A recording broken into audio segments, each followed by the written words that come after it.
E aí, gente, a gente vai continuar nossa conversa sobre React e agora a gente tem um projeto novo que eu criei com o Create React App e a gente vai começar deletando algumas coisas nessa pasta. Então, aqui na pasta public, a gente pode tirar o favicon, pode tirar essas logos aqui, o arquivo manifest, o arquivo robots. No source aqui, que é onde vai ter nosso código, a gente tira os arquivos CSS, não vai precisar, o arquivo logo.svg, o report web vitals, o arquivo que configura nossos testes, o app.test também vai embora. E a gente vai entrar aqui no HTML, vai tirar algumas coisas. Então a gente não tem mais essa linha que adicionava o favicon, tira. Uh, Aqui na descrição poderia tirar, mas tá, eu vou tirar, mas podia deixar, não ia dar erro deixando ela aí. Vou tirar o manifest aqui, né? E vou apagar esses comentários. Esse theme color eu vou tirar também. E eu acho que deixando o arquivo assim tá bom. Esse no script eu vou deixar. Ele garante pra gente que se algum navegador que não usa, que não está com JavaScript habilitado, tentar rodar esse site, ele não vai conseguir. Vamos lá no source agora. Aqui no index, a gente vai tirar esses imports que tinha aqui do CSS e do Web Vitals. Uh, Acho que aqui está tranquilo agora. Vamos lá no aqui vai .js e vamos tirar esses dois imports, que eram um de CSS e o outro de uma logo. Tira. E pagar tudo aqui nesse arquivo, na real. Então, a gente está aqui com o arquivo index, que ele vai rodar nosso aplicativo. Eu vou botar ele para rodar já. Então, deixa eu botar para rodar. Vou dar um npm start. E vamos ver onde ele roda. Vou pausar aqui, rapaziada, porque o meu navegador na real está minimizado. Então, eu vou abrir com o navegador e já volto. Então eu voltei aqui. Na real é só meu PC que está muito lento, então vamos com um pouco de paciência aqui. Então ele está abrindo aqui a página, ela vai abrir certinha lá pra gente, deixa ela aí no tempo dela.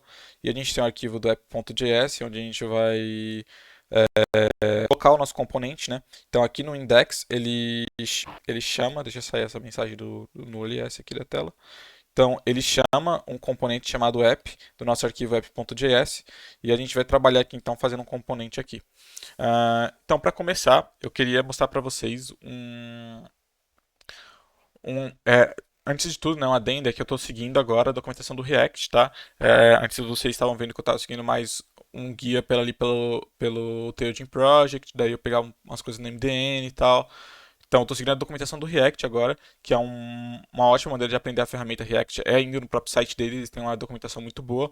Ainda mais agora que eles lançaram uma documentação que tá no site beta deles, que é melhor ainda que a que está no site original. E eles só estão esperando algumas coisas para trocar, né? E, enfim. Então, a gente vai colocar um exemplo aqui de criar um componente que é um relógio. Então, a gente vai criar esse componente que é um relógio. E para começar, para a gente criar um componente, a gente cria uma classe.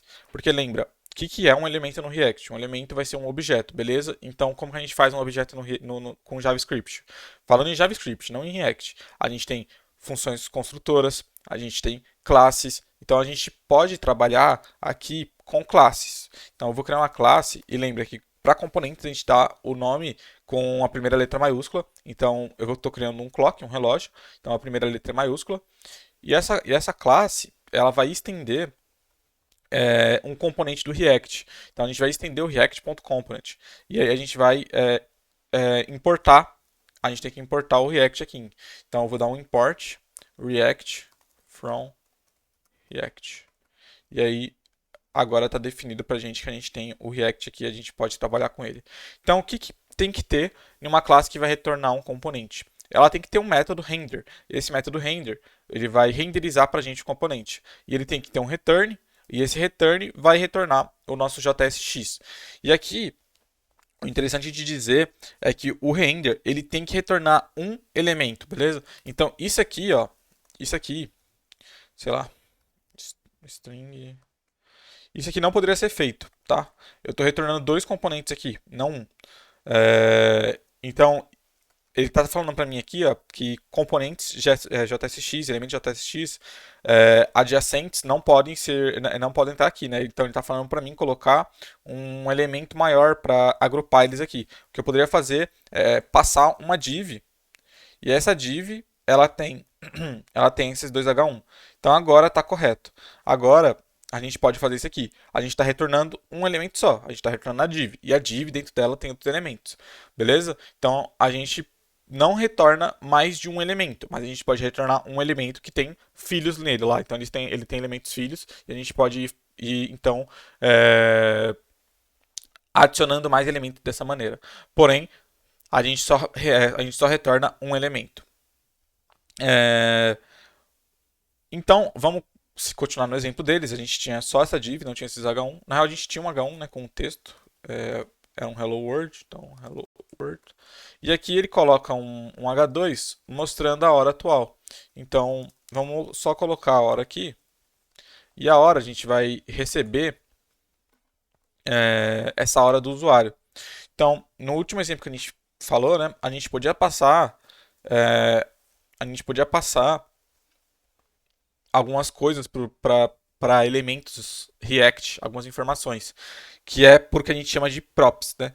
Então, uma coisa que a gente tem que dizer é que os elementos no React eles são imutáveis, então a gente não altera os elementos React, né?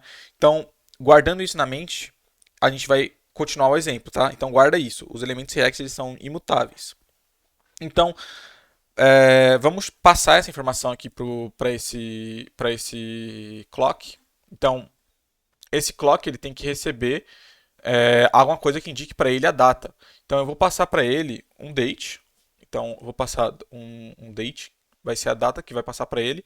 E essa data, ela vai ser a data de agora. Então, a gente vai passar a data como um new date. E a gente está passando a data para ele. Só que, como que a gente vai fazer isso? Em vez de chamar essa função render, então, se a gente colocar só aqui, só isso aqui, this.props.date, e aí eu tenho que pegar essa data que eu vou receber, que é um objeto data, e colocar ela para string. Então, toLocale time string. E aí eu passo isso aqui para ela. Eu tenho que exportar, obviamente, né? Então vou dar um export default clock. Vou exportar esse componente. E aí ele vai estar disponível aqui para mim no app, com o nome de app, mas eu posso renomear para clock. E aí vocês estão vendo que ele colocou a hora que eu carreguei a página. Então eu vou dar um F5 e ele vai mostrar a hora agora, só que ele não está atualizando. Então como que a gente faz? A gente pode fazer uma função. Então o jeito que a gente sabe que a gente usa para renderizar um elemento, como eu disse, o elemento ele é imutável, né? Então a gente não consegue alterar esse date dele, essa propriedade date dele. Porém, o que a gente pode fazer? A gente pode chamar a função de renderizar de novo. Então eu vou fazer uma função tick, que ela vai chamar essa parte aqui do React de renderizar a cada 1 segundo. E aí ela vai ir atualizando o nosso relógio para a gente de um em um segundo. Então, eu vou tirar esse strict mode, não é necessário, e vou deixar só isso aqui. Então ele vai chamar essa função de render para a gente, passando uma data para ele. Então ele vai a gente vai fazer como? Com um set interval. Então um set interval ele vai chamar a função tick para a gente a cada 1 segundo. Então a cada 1 segundo ele vai chamar a função tick, que chama o root.render. E aí ele vai renderizar isso aqui a cada 1 segundo. Então, em teoria agora já era para estar pegando. Vamos ver aqui.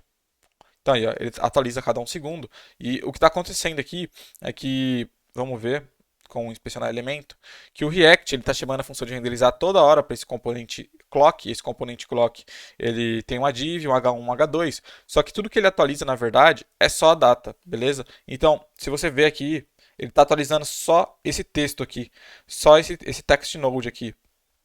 Então, o React ele é muito inteligente dessa forma, de que ele cuida para só atualizar o que é necessário, porque a gente não vai desperdiçar, falando em termos computacionais, desempenho atualizando toda a DOM, sendo que só mudou um nó ali naquela DOM, entende? Então, aqui ele está atualizando para a gente só uma parte dela, que é a parte que a gente precisa.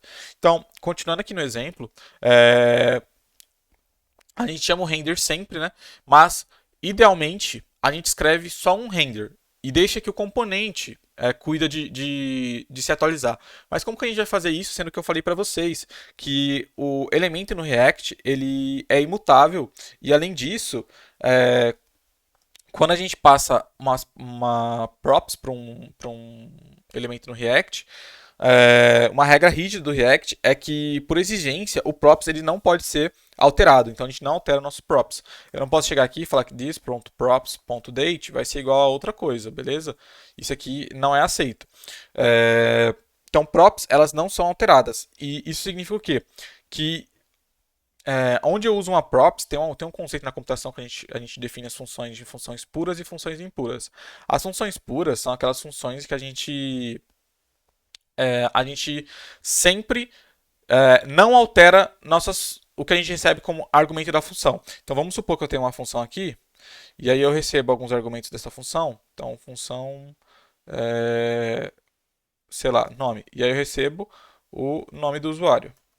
Então, eu não posso chegar aqui e, tipo, falar nome do usuário vai ser igual a o antigo nome dele mais um ponto final, por exemplo.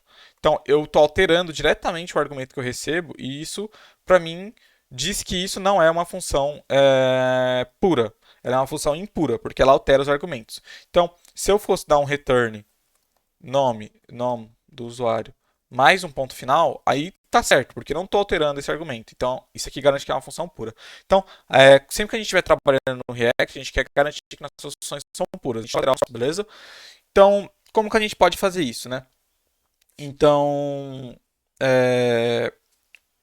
só para dar uma definição maior para esse props também, é que o props no JavaScript é o seguinte: quando o JavaScript vê que a gente está chamando um componente, né, um componente do usuário aqui, um componente nosso, e a gente está passando alguma coisa para ele passa pro objeto, ele passa para onde a gente está chamando esse componente, no nosso caso é essa classe, ele passa para ela um objeto props, que é um objeto que vai ter os atributos e o children em um único objeto, beleza? Então o props a gente podia chamar aqui, já que a gente está só falando por enquanto de propriedades, mas para a gente se acostumar, eu estou falando props já.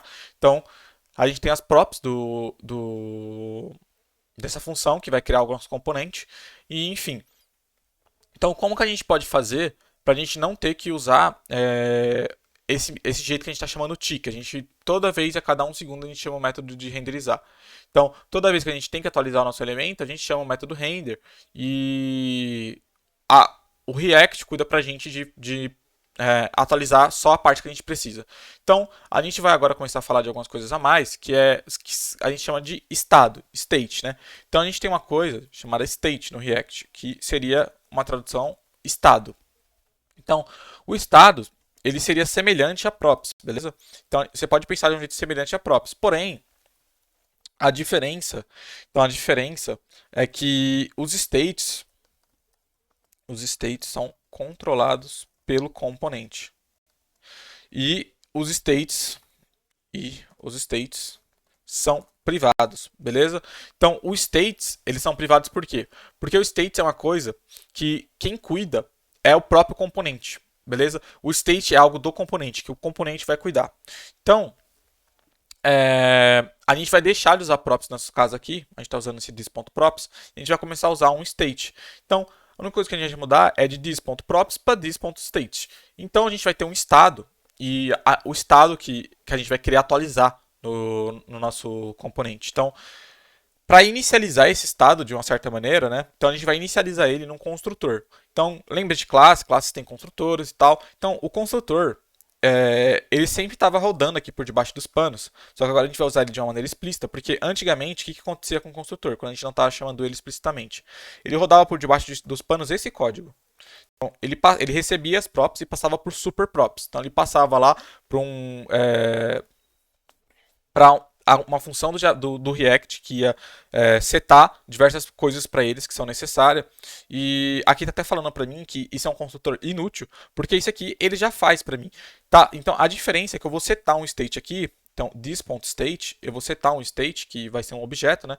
Então, esse objeto, por enquanto a gente só tem um date, então eu vou colocar o date dele aqui. Então, esse objeto vai ter um date, que vai ser um new date. Então, eu criei aqui um estado para data.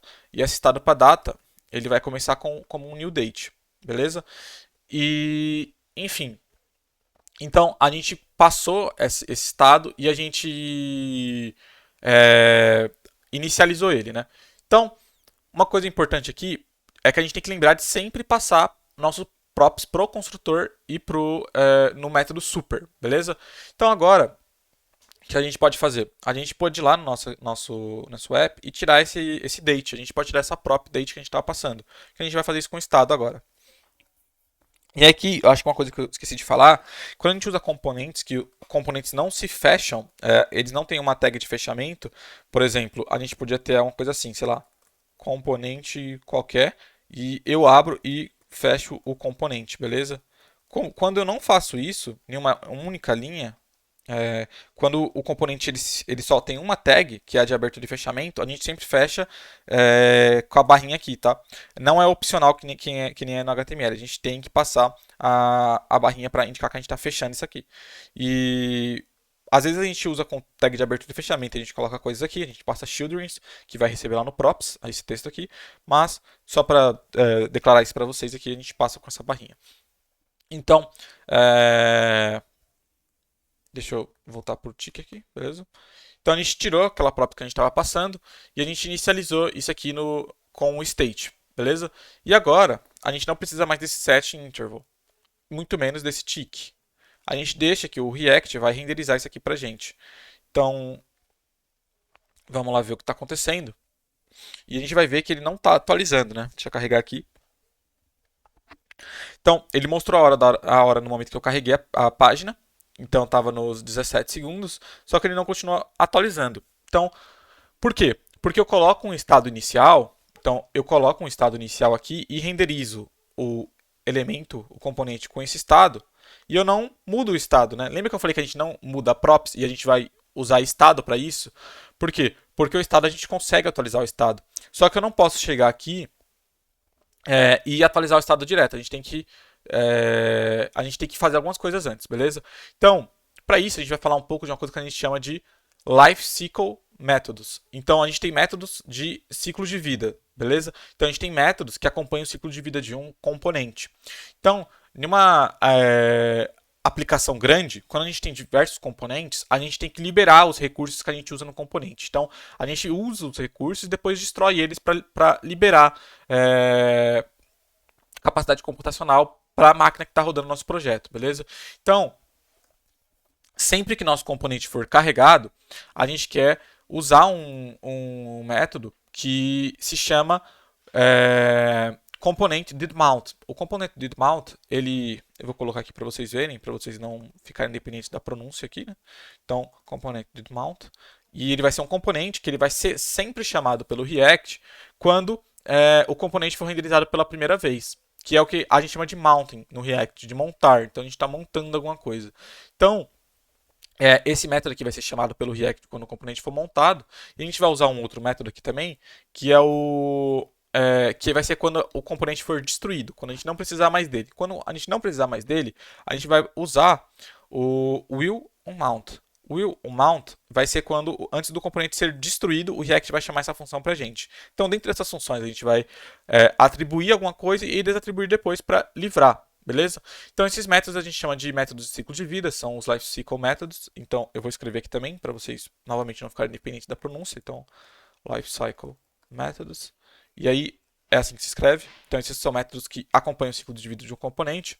E, enfim, a gente tem alguns outros métodos. A gente tem o didUpdate, para a gente. Que ele não é chamado na primeira vez que a gente renderiza, mas ele é chamado sempre que o componente se atualiza, né? A gente também tem o willMount eu falei, o didMount eu falei. A gente tem o render também é um componente de ciclo de vida, que vai ser um método que ele é muito intuitivo, né?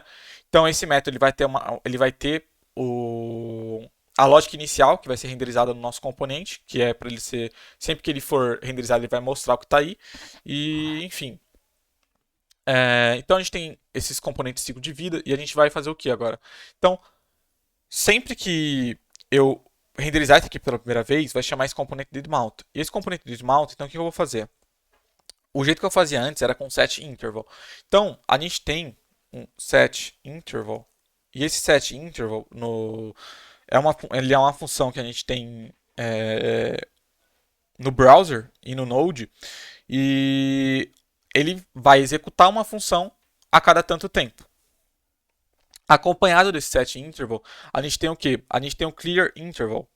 Por quê? O clear interval, ele garante que a gente consegue parar esse set interval depois, né? Porque o set interval vai fazer uma coisa infinitamente. De tanto tempo ele faz isso. Então a gente consegue bloquear o set interval para ele parar depois com alguma condição, sei lá, a gente chama o clear interval. E a gente chama o clear interval passando o ID do set interval. Então, muita gente podia não saber que tem um ID no set interval, mas tem, e a gente vai pegar esse ID. Então, quando a gente montar o componente, a gente vai colocar um set interval e a gente vai pegar o ID dele, que eu vou chamar de timer ID, e a gente vai dar um set interval aqui e ele vai retornar para a gente o ID dele. Então, eu vou guardar isso no nosso objeto aqui, no timer ID, e esse set interval vai fazer o quê?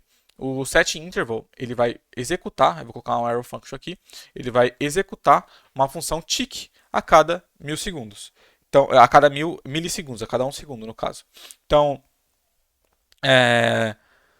deixa eu escrever de uma outra maneira, que fica mais enxuta, porque não tem necessidade de deixar em várias linhas. Então, tem um set interval, uma arrow function, ele vai executar o this.tick a cada 1 segundo. Então, aqui a gente coloca o nosso timer. E como eu falei antes, a gente não pode alterar o props do nosso componente, mas isso não impede a gente de criar novas características para esse componente. Então a gente pode criar esse timer ID aqui dentro do nosso this. O que a gente não poderia fazer é alterar o nosso props e atualizar na mão o nosso state. Então a gente não pode atualizar na mão o nosso state, tá? A gente vai ver por quê, né? Então, a gente pode adicionar campos à vontade aqui, né? E quando a gente não quiser mais o nosso clock, a gente tem que parar ele, né? Então, para parar, a gente vai dar um clear interval no this.timer ID, que era o ID que a gente tinha. Então, agora, a última coisa que falta é a gente implementar o método tick, que eu chamo aqui. Então, esse método tick, a gente não tem ele ainda. E a gente vai colocar ele aqui também. Então, a gente vai colocar o tick aqui. Então, eu vou dar um tick. E eu vou colocar o seguinte. Lembra que eu falei que no caso aqui você poderia pensar que o tick, a gente vai colocar que o state, né? O state tem uma data, né? Então a gente poderia colocar date igual a new date, né? Então ele vai chamar o tick a cada 1 segundo e vai mudando o date. Mas isso aqui está errado. A gente não atualiza o tick diretamente, tá? A gente nunca deve atualizar um estado diretamente. Por quê? Porque com o setState, o React ele consegue saber quando um componente está sendo atualizado. Se a gente chama só com this.state, o React não vai saber quando o componente foi atualizado, ele não vai poder renderizar para a gente de novo. Então a gente tem que chamar com um método especial que a gente tem. Então, estava até falando aqui para mim, deixa eu voltar para mostrar o erro, que ó, não mude os estados diretamente, use o setState. Então a gente vai usar o setState, use.setState, e aí ele vai receber isso aqui é uma função, né? Então ela pode receber como argumento o que eu quero atualizar, que vai ser a data. Então, date, new date. E pronto. E aí, se eu tivesse mais estados além da data, eu poderia atualizar só a data e não atualizar outros estados. Por exemplo, vamos supor que eu defini aqui que eu tenho um estado que começa em um valor X. E aí eu quero atualizar só a data, não quero atualizar o estado. Não tem problema, porque o que o React faz é que ele vai mesclar esses objetos, então eu posso passar só o que eu vou atualizar, que ele só vai atualizar a data e não vai mexer no estado que eu não atualizei ou, sei lá, tá ali parado, né? Então, vamos voltar pro nosso exemplo aqui, né? Então, o tick ele vai ser chamado automaticamente pelo React, e se a gente for aqui no nosso exemplo, já deve estar funcionando. Então, chamei no 47, está atualizando. Então, está atualizando sozinho, viu? Então, e ele continua sempre o componente, ele é feito de uma div, né, com H1 e H2, mas ele só está atualizando dentro do H2 a parte que precisa aqui. Então, vamos recapitular o que está acontecendo, né? Então, aqui no index.js, a gente chama o nosso app, que na real era para ser um clock, né? Então, eu vou renomear aqui para clock, para ficar mais simples. Então, aqui seria clock. Então a gente vai importar um clock. E a gente vai usar ele aqui. Então, continua funcionando aí. Eu posso renomear o arquivo também, mas eu não vou renomear, deixa assim do jeito que está. E, enfim, a gente passa o clock para o render aqui, né? Então a gente passa o clock no render. E o React então vai chamar o construtor do componente clock. E aqui no construtor a gente seta um estado, né? Que é a hora, a hora atual, a gente cria uma data. Na real ele não pega só a hora, ele pega a data completa e aqui a gente pega o tempo dela, né? Então, mas vamos fingir que a gente está falando de hora, então o clock precisa mostrar a hora atual, ele inicializa o estado com o tempo atual e depois ele vai atualizar esse estado, né? Então, quando o React chama o construtor, ele passa pelo construtor e depois chama o método render. Quando ele chama o método render, o React ele sabe que ele vai ter que mostrar alguma coisa na tela e ele vai lá mexer na DOM para mostrar isso para gente. Então, quando o clock ele é inserido na DOM, o React vai e chama o método componente didMount. E aqui no componente didMount, que é um lifecycle method, a gente seta um ID para o nosso time, para o nosso set interval e ele vai já começar a atualizar o nosso componente. Então, o nosso componente vai ser atualizado a cada um segundo. A gente definiu isso no nosso método tick. E ele vai ficar chamando esse tick aqui. Então ele vai ficar ticando com a atualização do state. Então, todo segundo que a cada segundo o browser vai chamar o método tick. E dentro do componente aqui clock que a gente tem, ele vai mudar o state com o set state para colocar o tempo atual. Então, com o setState, o React sabe que o estado mudou e aí ele chama o render automaticamente de novo, para a gente conseguir atualizar o que a gente quer na tela com os nossos novos dados. E dessa vez que o React chama o render de novo, ele já viu que o this.state mudou e aí ele vai lá e atualiza a DOM de acordo.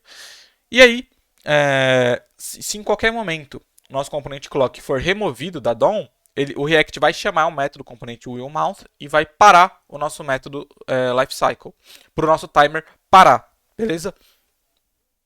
Então, um adendo aqui, deixa eu ver quanto tempo deu. 27 minutos, já foi muito tempo, né?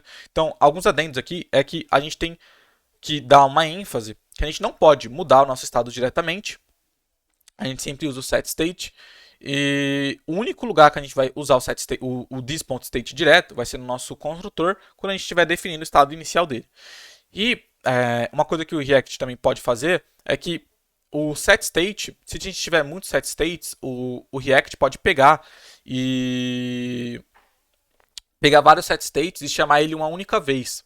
Fazer tudo de uma vez só, num único update, numa única atualização, por motivos de performance. Então, para desempenho, ele chama tudo isso ele cuida de tudo isso em um único tempo, em um único instante ele cuida de tudo isso. E isso significa que os props e o state eles podem ser atualizados assincronamente, beleza? E isso significa o quê? Que a gente não pode ficar dependendo de algo anterior, de um estado anterior para atualizar um próximo estado. Então, vamos supor que eu chamo em algum momento, por exemplo, eu vou apagar esse tick, eu vou zoar aqui o exemplo agora.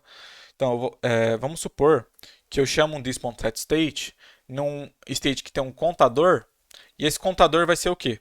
Vai ser o contador anterior, então vai ser o this.state.contador, mais o de quanto em quanto eu aumento. O de quanto em quanto eu aumento está lá na props. Então aqui eu chamo vamos ver, incrementador, eu estou traduzindo assim para vocês aqui, né?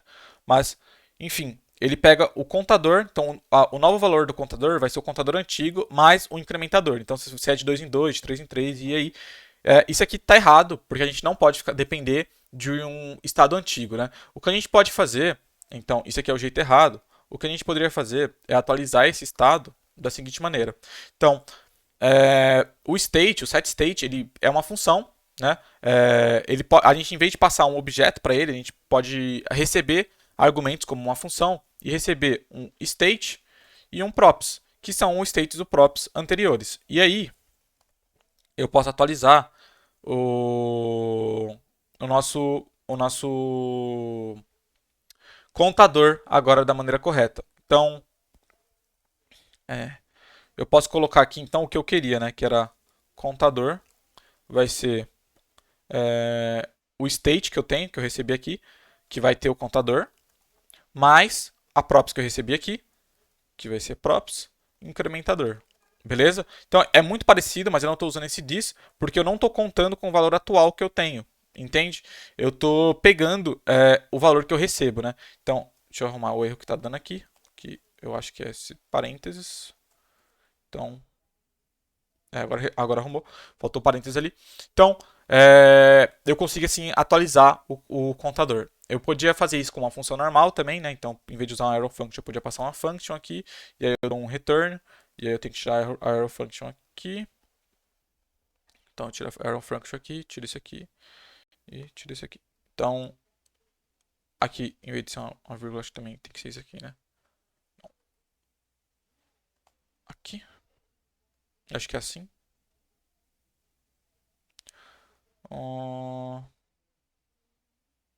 Tá, acho que eu zoei o exemplo um pouquinho aqui. Enfim, a gente podia fazer isso com a function, mas eu me perdi ali nos parênteses. Enfim. E a última coisa que eu falei, né, só para dar ênfase de novo, é que os estados, eles são... eles se juntam ali no state, né? Então, quando eu estava atualizando o tick, eu falei que se por algum acaso a gente tivesse que atualizar um outro estado, a gente não, se a gente tivesse outro estado definido aqui no componente, né? Então vamos colocar um outro estado valor zero, e a gente quer atualizar só o date, a gente atualiza o date lá tal, só que a gente não precisa atualizar o estado, beleza? Porque o que acontece é que o React vai pegar essa date que foi atualizada e vai juntar aqui, e aí ele vai atualizar só o que precisa, que no caso vai ser a date. Então, a gente pode usar os set states separados para cada estado que a gente quer mudar. Outra coisa é que a gente pode passar nosso estado como props para outro elemento. Então, se o nosso clock dependesse de outros componentes aqui, então um outro componente, a gente poderia passar para esse componente esse valor date aqui também. Então, a gente poderia passar o nosso date para elementos filhos. Daí a gente poderia passar um this.state.date para ele. E a gente manda lá para eles esses outros componentes, né? Então, não é o caso aqui, né? Porque o componente não está definido, mas a gente pode passar esses estados e eles vão receber lá como props, né? Então aqui é um estado, para eles vão ser um props. Então não necessariamente o componente sabe o que ele está trabalhando e para ele não importa também, tá? Então era isso e a gente vai encerrar aqui para não ficar muito longo.